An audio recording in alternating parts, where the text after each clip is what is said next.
श्री कृष्ण कहते हैं कि ये आंखें हमेशा सामने ही देखती हैं। इनके लिए अपनी तरफ देखना नामुमकिन है। इसलिए जब अंदर की यात्रा की बात होती है तो सबसे पहले ध्यान के लिए बोलते हैं, फिर खुली मन की आंख। हमें जीवन में संतुलन की जरूरत होती है, ना तो अकेलापन, ना ही हमेशा भीड़।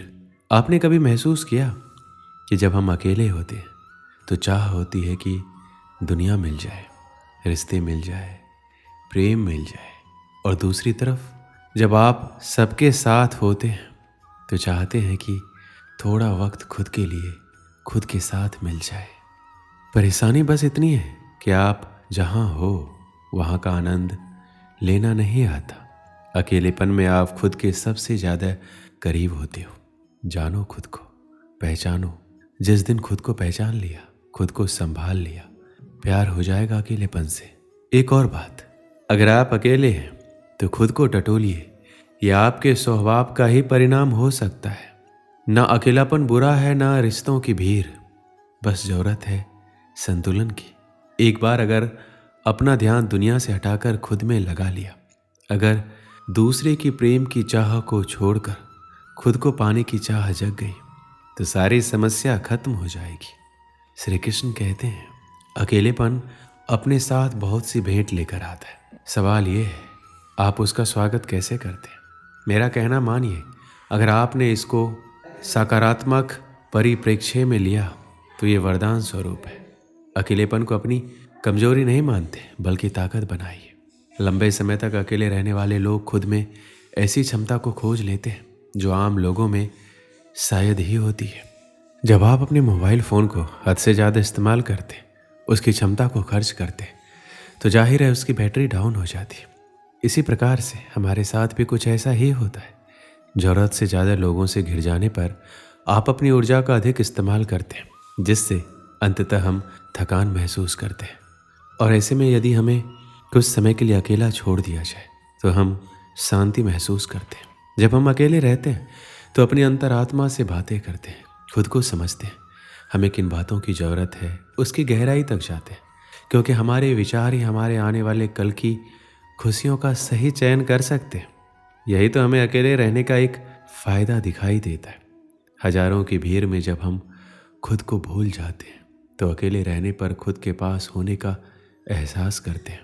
हम अपनी भावनाओं के करीब जाते हैं। हमें क्या चिंता सताती है, किन बातों से हम चिढ़ जाते हैं, और कैसे अपनी आदतों पर काबू पा सकते हैं।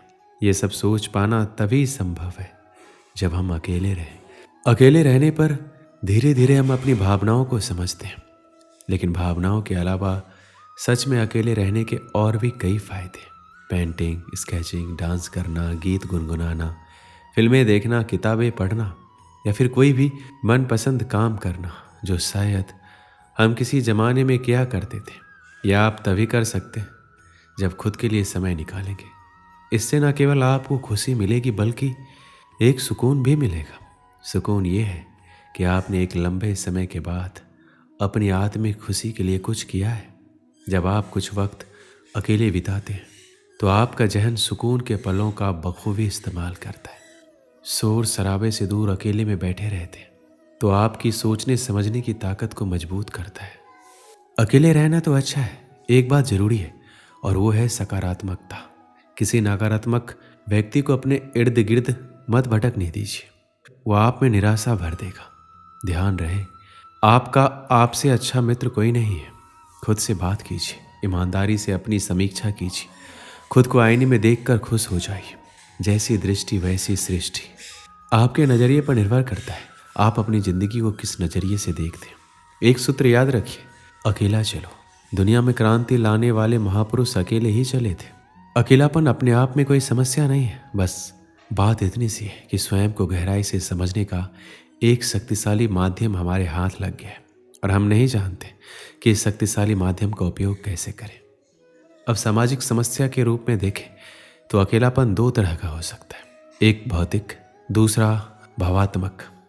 यदि आप इनमें से किसी भी प्रकार के अकेलेपन को संभालने की बात कर रहे हैं तो जरा रुकिए। क्या आपने कभी इस बात पर ध्यान दिया है दूसरे व्यक्तियों के साथ आपका आज तक का व्यवहार कैसा रहा है? और यदि हाँ तो भी यही समय है सोचने का। दूसरों के सर पर अपनी गलतियों का टोकरा रखने का प्रयास करने से कहीं बेहतर है कि अपनी गलतियों की जिम्मेदारी स्वयं उठाने की हिम्मत दिखाइए। कहा जाता है अकेलापन एक वरदान है और शायद आप सबसे अलग हो। आप किसी के साथ मिलजुल नहीं सकते या आपके कोई मित्र नहीं है। शायद इन कारणों की वजह से आप अपने आप को अकेला महसूस करते हो। आपका कोई तो अपना होगा, जैसे आपकी माँ, बहन, दोस्त, पति, पत्नी।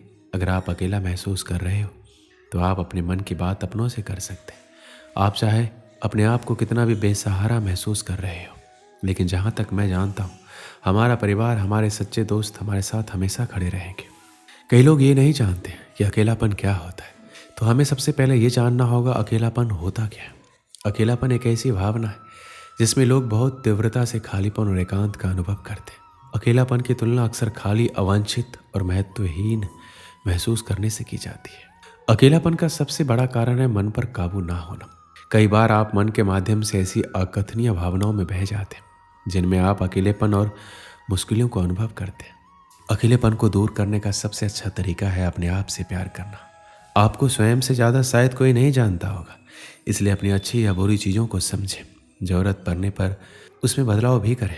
आपकी ज़िंदगी और ये पल बहुत अनमोल है, इनको ऐसे मत खोइए। एक समय की बात है, एक छोटे से गांव में एक लड़का रहता था। वह बहुत सपने देखता था, अपने लक्ष्यों की प्राप्ति के लिए प्रयास करने का निरंतर जुनून रखता था, परंतु उसके पास कोई साथी नहीं था, ना कोई गाइड करने वाला। उसके परिवार में भी उसके सपनों को समझने वाला कोई नहीं था। इसलिए उसे लगता था कि वह अकेलेपन की जंजीरों में बंद है और उसके सपने अधूरे रहेंगे। फिर भी उसने निरंतर मेहनत की और अपनी आत्मविश्वास की आवाज़ को बुलंद किया। अपनी इच्छा शक्ति और संघर्ष ने उसे सही दिशा में आगे बढ़ाने की शक्ति दी। एक दिन उसे अपने गांव के बाहर एक पुस्तकालय का पता चला। वह आश्चर्यचकित हुआ क्योंकि उसे पहले कभी ऐसी जगह नजर नहीं आई थी। धीरे धीरे उसने उस पुस्तकालय के दरवाजे पर कदम रखा। वहां जाकर उसने देखा कि लोग पुस्तकों के बीच खोए रहते हैं। वहां की शांतिपूर्णता और ज्ञान के वातावरण ने उसे संतुष्ट कर दिया। अपनी उत्कृष्टता को पहचानते हुए उसने निर्णय किया कि वह भी पुस्तकालय में समय बिताएगा। धीरे धीरे वह पुस्तकालय की विभिन्न किताबों को पढ़ने लगा और नई दुनिया की खोज में निकल पड़ा। कई दिन बिताने के साथ साथ उसका ज्ञान भी बढ़ता गया। वह अच्छे लेखकों और दर्शकों के साथ रिश्ता बनाने लगा। इसी के साथ उसने लिखने का भी मन बना लिया।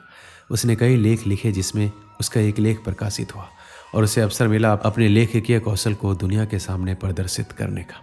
वह लड़का जिसने कभी अकेलेपन को एक रुकावट समझा था, अब एक प्रेरणादायक उदाहरण बन गया। लोग उसे मान्यता देने लगे। वह लड़का अपने लक्ष्यों की ओर अग्रसर होने में सफल हुआ। इस कहानी से हमें क्या सीख मिलती? अकेलेपन को एक सुनहरा अवसर बनाने के लिए हमें संघर्ष करना चाहिए। हमारी संयमितता, संपन्न और मेहनत हमें अपने लक्ष्यों की प्राप्ति की ओर आगे बढ़ा सकती है। इसलिए मेहनत और अकेलापन वरदान कहा जाता है। दोस्तों, इस वीडियो में बस इतना ही। मिलते हैं अगली वीडियो में। अपना ख्याल रखिएगा। जय श्री कृष्ण।